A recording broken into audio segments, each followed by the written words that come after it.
एक बार क्या हुआ, देवऋषि नारद भगवान विष्णु के पास गए और भगवान विष्णु के पास जाकर कहते हैं कि मुझे सत्संग की महिमा बताओ, मुझको सत्संग की महिमा बताओ कि सत्संग की क्या महिमा है। अब जैसे ही देवऋषि का प्रश्न सुना भगवान विष्णु ने, कमल नयन ने, तो मुस्कुराए। मुस्कुराते हुए रहो, ऐसे ना बैठो। तो मुस्कुराए। जैसे ही मुस्कुराए तो देवऋषि थोड़े, मतलब उनकी मुस्कुराहट ऐसी लगी जैसे थोड़ी टोंट वाली है। तो कहा कि सत्संग की महिमा जो है ना वो बताई नहीं जा सकती। हरि अनंत, हरि कथा अनंता।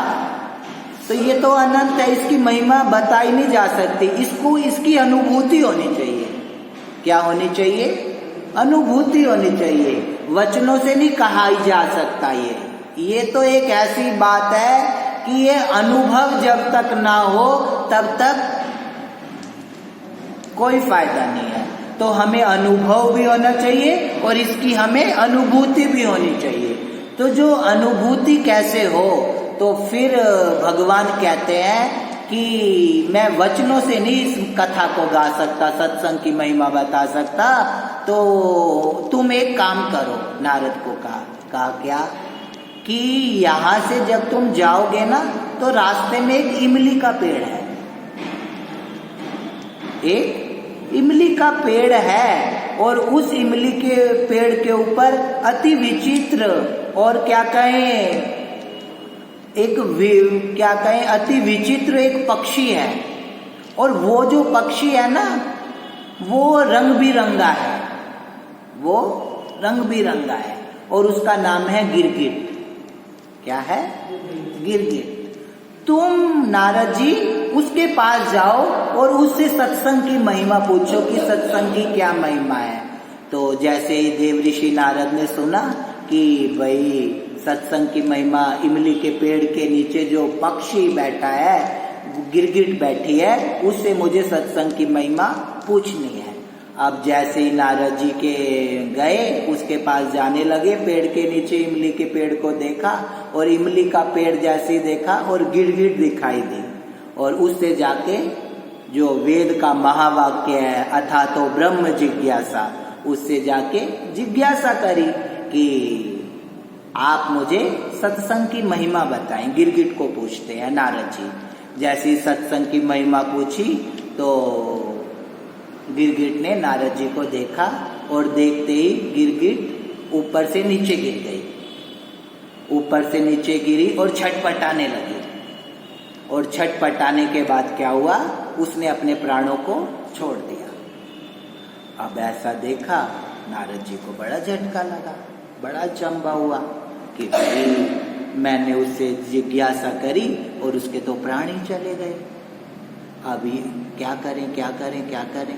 अब उन्होंने कहा कि ये सारी बातें जाके मैं भगवान विष्णु को ही बताता हूँ। अब जैसे ही भगवान के पास गए, नारायण कीर्तन करते करते करते करते पहुँचे। अब पहुँचने के बाद वहाँ पे पहुँच के नारद जी ने पूरी बात बताई कि ऐसे मैंने जाके उससे जिज्ञासा करी सत्संग की और छिपकली तो छटपटाती हुई गिरी और नीचे गिर के मर गई। कहा अच्छा। अब ना भगवान मुस्कुराने लगे, भगवान मुस्कुराने लगे। जैसे ही मुस्कुराया अब इसको फिर झटका लगा कि भाई आदमी मर गया और ये अभी भी मुस्कुरा रहे हैं। तो मुस्कुराना कभी छोड़ना नहीं चाहिए। मुस्कुराते हुए अगर आप हो तो मुक्ति तुम्हारी मुट्ठी में है। ऐसा मैं नहीं कहता, रविंद्रनाथ टैगोर ने कहा है कि जो सुबह फूल खिलता है ना वो भी मुस्कुराता है। सूर्य की पहली किरणें उसके ऊपर पड़ती हैं तो वो भी मुस्कुराता है। और वो मुस्कुराना क्या है? मोक्ष है। तो भगवान मुस्कुराने लगे। जब भगवान मुस्कुराए तो फिर कहा अच्छा छोड़ो इस बात को। भगवान कहते हैं तुम क्या करो, एक राजा है इसी नगर में रहता है, उस नगर में ना एक तोता है उसके घर में। उस तोता जो है ना उसको सत्संग की महिमा पता है, उस तोते को सत्संग की महिमा पता है। कहा अच्छा तो तुम क्या करो, उस तोते के पास जाओ, वो तुम्हें सत्संग की महिमा बताएगा। अब देव ऋषि नारद तो नारायण के नाम संकीर्तन करते करते करते करते पहुंच गए नगर में। और नगर में जैसे ही पहुंचे उसके घर में गए जहाँ पे तोता था, सेठ के घर में। तो जैसे ही पहुंचे तो तोता देखा टंगा हुआ। तो जैसे ही तोते को पूछा कि आप मुझे सत्संग की महिमा बताएंगे, नारद ने कहा कि हाँ जरूर बताऊंगा। तो जैसे ही मर जाता है तोता भी, तोते के भी प्राण पखेरु उड़ जाते हैं। अब कहा जिससे भी पूछता हूँ वो ही मर जाता है, उसी के प्राण उड़ जाते हैं, सत्संग है या क्या है। नारद भी परेशान हो गए कि भाई हो क्या रहा है, कुछ समझ ही नहीं आ रहा, किसी से भी पूछो वो ही मर जाता है। अब बड़े परेशान कि क्या हो रहा है। फिर क्या हुआ कि सोचे चलो अब जो हुआ सो हुआ, लेकिन फिर भगवान के पास चलते हैं, कोई नहीं बताएगा तो भगवान तो बताएंगे ही कि सत्संग की क्या महिमा है। भगवान के पास गए, नारायण नाम कीर्तन करते करते करते करते जब उनके पास पहुंचे तो फिर भगवान को कहा कि अब मैं, तुमने मुझे तोते के पास भेजा, वो तोता भी मर गया, उसके भी प्राण पखेरु उड़ गए। तो कहा अच्छा। तो भगवान बोले कि एक काम और करो। फिर मुस्कुराए भगवान और फिर बोले कि तुम एक काम और करो। कहा क्या? अब एक राजा है नगर में, एक राजा है, उसके घर में ना अभी एक छोटा सा नवजात शिशु पैदा हुआ है, 1-2 दिन का ही है। और तुम उसके घर में जाओ, वो जो राजा का बेटा है ना वो तुम्हें सत्संग की महिमा बताएगा।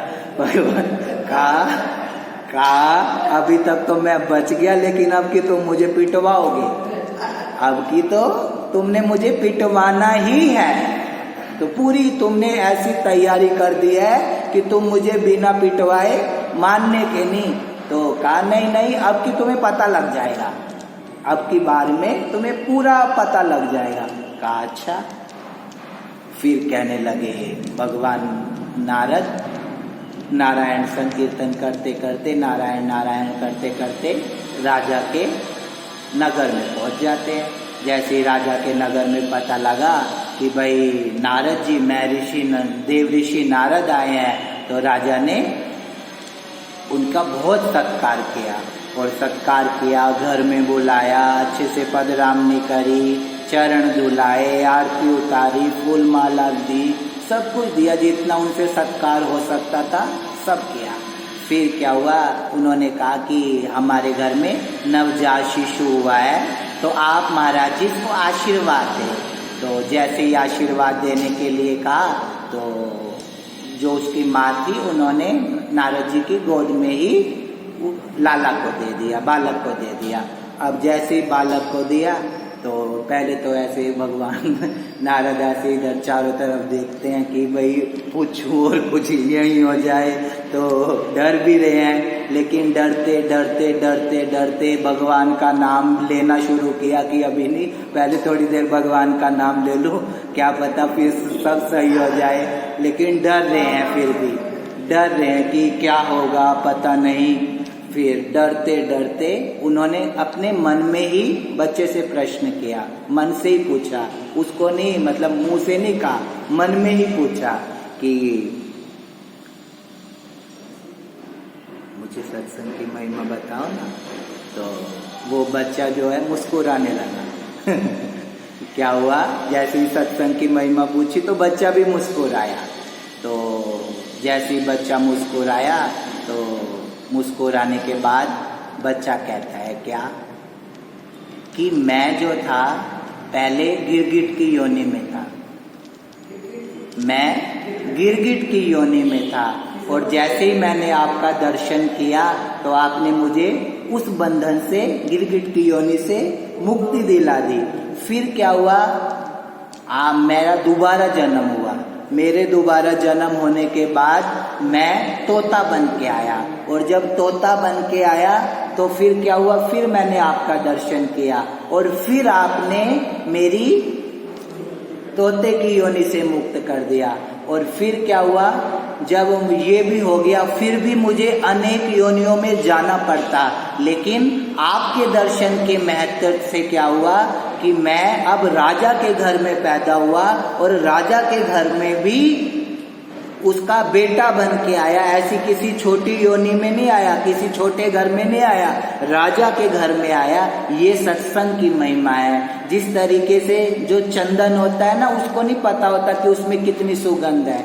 कस्तूरी हिरण के गर्भ में होती है, लेकिन उसको नहीं पता होता कि मेरी ही नाभि में कस्तूरी है। इसी तरह से जो संत होते हैं ना, उनको नहीं पता होता कि सत्संग की क्या महिमा है, तो वो क्या करते हैं, दर्शन से उद्धार कर देते हैं। तो ये है सत्संग की महिमा। क्या है, एक घड़ी आधी घड़ी आधी में पुनियाद, और तुलसी संगत साधु की कटे कोटि अपराध। तात स्वर्ग अपिवर्ग सुख धरई तुलाइक अंग, लेकिन तूल न ताहि सकल मिली जो सुख लव सत्संग।